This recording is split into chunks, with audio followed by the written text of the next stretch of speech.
People often ask, what's your why? Why do you run? Why do you want to do ultras? For most, the why is what keeps them going. But what no one ever talks about is what happens when your why isn't enough.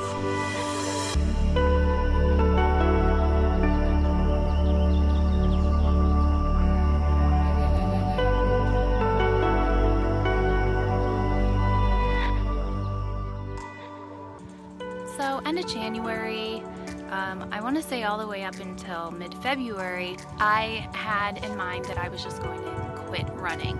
And I've been running for a very long time, and I really had never had that feeling before where I was just totally going to quit. In my heart of hearts, I never wanted to do it again. And I told Pam, Life is Trail Running, editor, filmmaker extraordinaire, I told her that I feel like I'm losing a family member.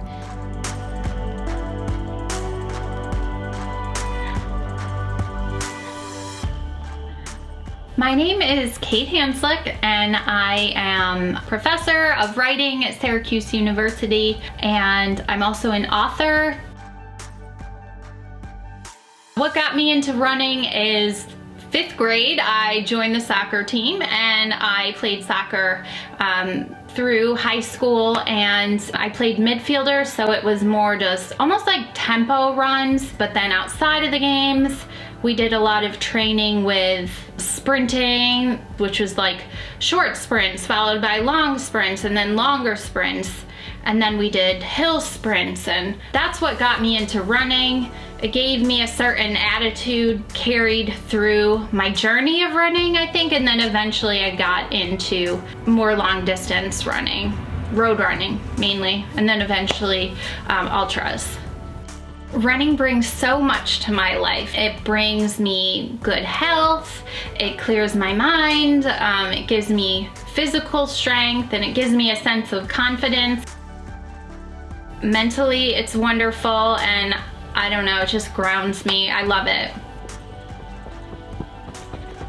I was living in South Carolina, and I just wanted to do something different. So I thought, you know what, I didn't live that far from Florida and Miami, so I decided I wanted to do the Everglades Ultra, and that was my first experience. I fell in love with it. I've run 7 ultras. I came in 2nd place for women for a 6-hour snowshoe and a 50 miler. So those are these sort of highlights that I have that are kind of like reminding me that there's something in me. You know, I kind of feel like, okay, if I'm just doing the right things, then maybe I can move in a direction where I won't get any more DNFs. But maybe that's just part of what ultra running and trail running is. It's like trial and error. And I've also learned that like the enthusiasm for ultra running like ebbs and flows, and so does my confidence. And it's always this balancing act of trying to have confidence and sometimes like wanting to quit.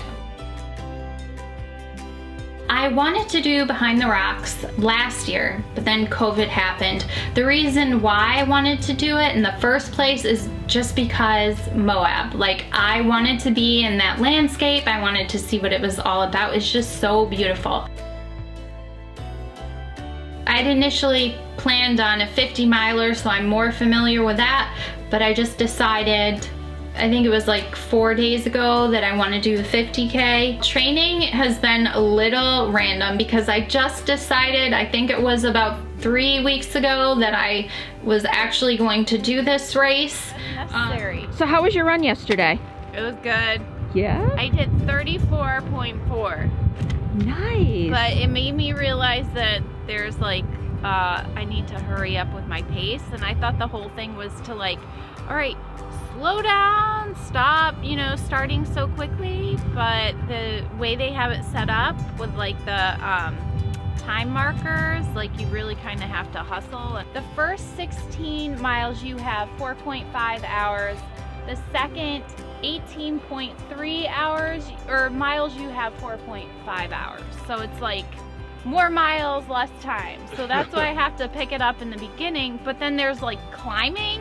Yeah. So I don't know. I'm just gonna do my best. And I'm glad I kind of just like decided, because it's not giving me enough time to like over prepare or like overthink things, even though I know I should be careful and aware of things.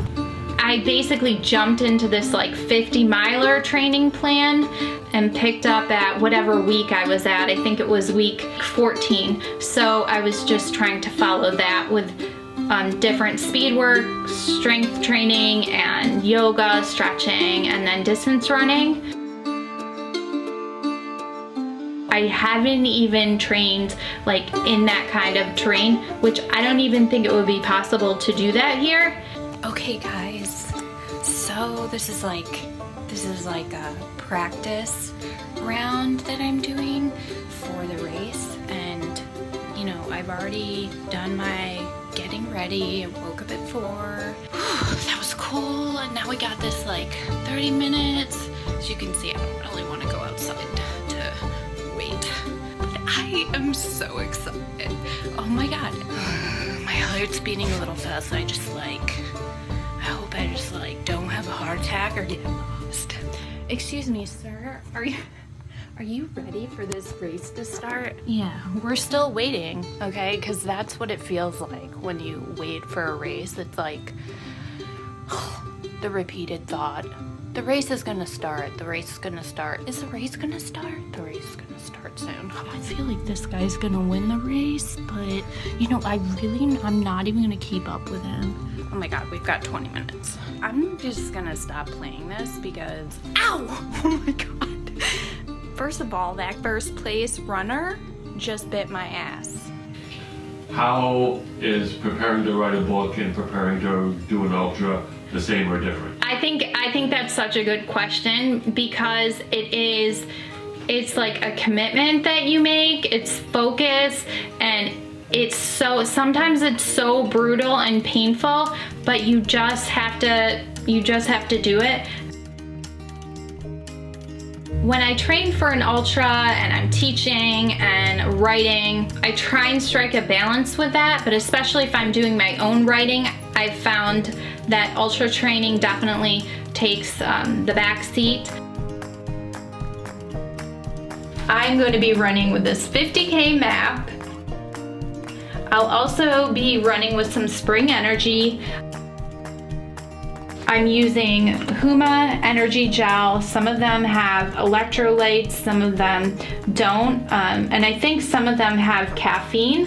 And I'm gonna bring one Tailwind. I'm bringing a mask because you have to wear a mask when you go to the aid stations. I'm bringing my inhaler because you never know what can happen. I will be bringing a GoPro, my headphones, this is the more technology component of it, my Garmin. B12 I'm taking. I found this to be super helpful. It gives you so much energy you wouldn't think that it would. And this is the electrolytes that I'm going to be using. Noon Sport with caffeine. And then these are the clothes that I plan on wearing. I'm kind of low maintenance with clothes, so I kind of just like wear the same things all the time, and it works for me. This is an avalanche jacket. It's pretty lightweight. What I love about it is, I know it's really comfortable, but it has these pockets so I can just fit my cell phone in there. Same with these socks. They're like super old and gross, but they feel so nice on my feet, and I know that they're gonna be good. My sneakers, I have these Ultra Lone Peaks. I'm gonna bring probably a bottle that's gonna be about this size, because I'm a little concerned that some of the, like for instance, this Hydro Pack, I'm a little concerned that that might get in my way or something. So this I know is gonna be easy to manage because I've used these kinds of, like this exact size in the past. And I bought this Nathan Vapor Aris. You can fit two 20-ounce bottles in there. When I get home, I'm gonna have this, and I'm also gonna have it before the race. Not too much before, but definitely a lot afterwards. With only 4 short weeks of training, Kate feels that she is as ready as she can be for the 50K race. Moab, here she comes.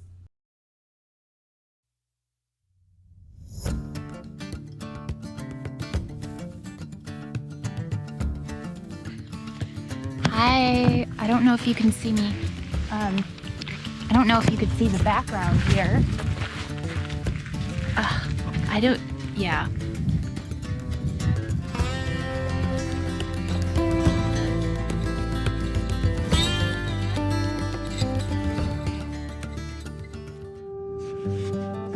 So, all right, I am back in the room after my first day in Moab. Tomorrow's the big day. I'm very excited. I went over to the trail today and I checked it out. I've got some footage of that. Okay, this is training day, the day before the race, and I'm right here. Okay, I am super afraid of heights, so what I'm doing right now is trying to face my fears. I'm literally going to stand here. All right, see, the ground is a little bit dangerous over there. Okay, I'm super high up in the air right now. There's this like jutting cliff, and every nerve in my body is like pulsating, and I'm just gonna stand here and face my fears. And I'm just gonna see what it feels like to be at the top of a giant something in Utah. Super steep. Did I mention it's super steep? Okay, I'm just gonna sit here. I'm gonna stand, and I'm gonna look over, and we'll see what happens. Hopefully I'll be back to check in.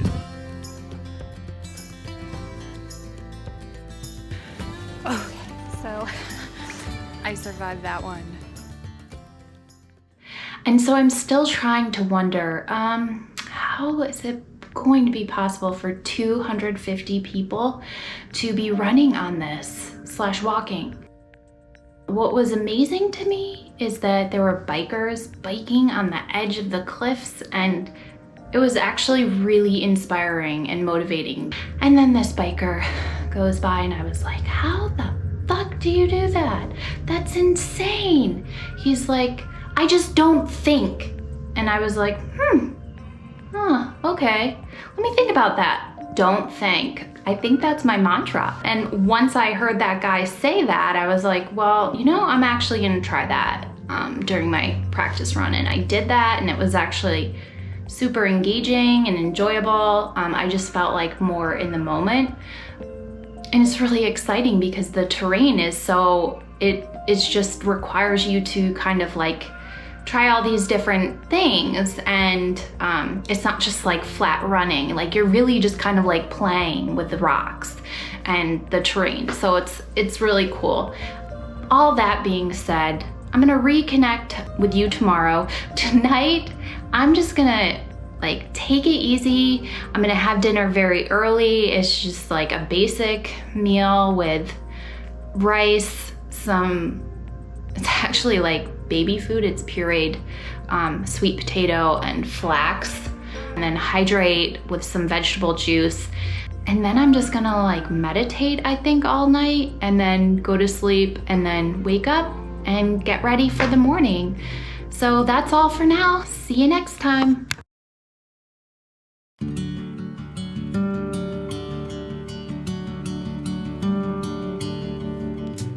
Good morning, everyone. It is race day, and I am so looking forward to the race. I just wanted to let you know what the Behind the Rocks people have given me and given any participant. They give you this really cool hat, they give you this really cool t-shirt, and they also give you this awesome cap. Kate awoke that morning feeling positive and ready for the race. However, things didn't go according to plan. All right, so something really shitty happened. The lights on my car did not go on this morning. So it was like fucking around with that until I pulled over twice. And at that point, apparently I missed the entrance and I drove, I want to say, a good half hour out past. So basically it's 7:23 right now. As you can see, I just passed some cows. I'll post that picture. My start time was 7:02, so I feel like at this point I would be like, 2 miles in.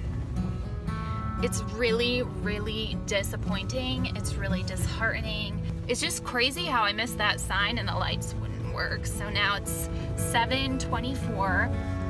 I'm trying to park right now. My heart has broken into 57,000 pieces. But you know what? I mean, it's better than nothing. At this point, Kate was unsure if she was going to be allowed to start the race late, and even more unsure if she could make up the time lost. Even if she could make the first aid station cutoff, would she be able to keep up the pace to make the other cutoffs?